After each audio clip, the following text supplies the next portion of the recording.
मिथिला के हीरो हमरो ओढ़दानी, उगना बनी रचलखिन विद्यापतिक कहानी।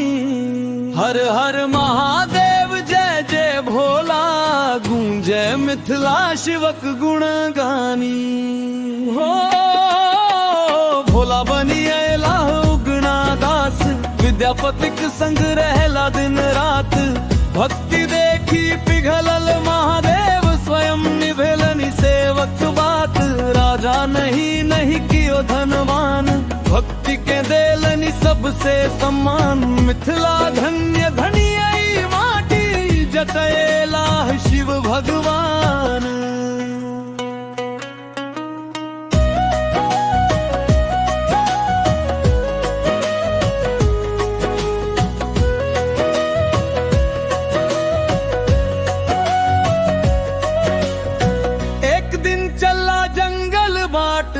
लागल पियास बहुत भरी, जटा गंगा जल दिलखिन भोला। चकित भगेला कवि मुरारी, मन में उठल अनगिन सवाल।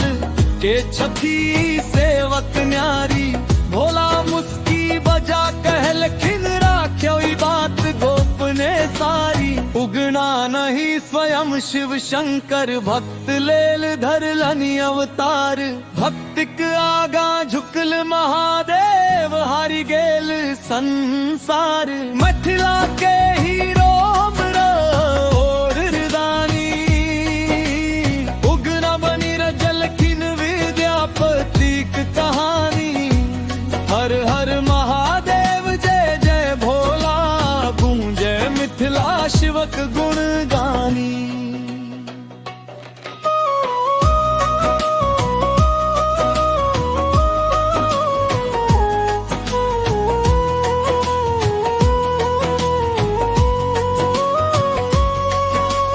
बरखों धरी संग निभेलनि सेवा, कखनो नहीं देलनि गुमानी। भक्त प्रेम में भगवान रहला, एहने अद्भुत ई कहानी। एक दिन क्रोध में विद्यापति, उगना पर उठा देलनि लाठी। मुँह सन निकलल है भोला बाबा, खुल गेल शिवक दिव्य पहचानी। क्षण भर में मुस्की देलखिन भोला, अंतर्धान भगेला शंभु। रोइत रोइत पछतावे लागल है नाथ, अब कते खोजूं। आकाशवाणी भेलो ही क्षण, भक्त नहीं करू दुख भरी। प्रेम सजे मोन पड़त हमरा, रहब सदा तोहर रखवारी। मिथिला के हीरो हमरो ओढ़दानी, उगना बनी रचलखिन विद्यापतिक कहानी। भक्तिक आगा झुकल महादेव, एहने अमर अच्छी निशानी। हर हर महादेव बोल बम बम, जय जय भोला भंडारी। लग युग धरी गवे मिथिला, उगना विद्यापति कहानी। तेरे जय भोला रे ओढ़दानी, सदिकन राखियो अपन कृपा दानी।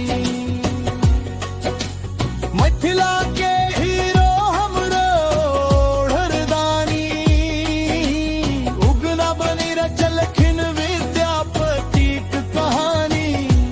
हर हर महादेव जय उगना बाबा, जय महाकवि विद्यापति।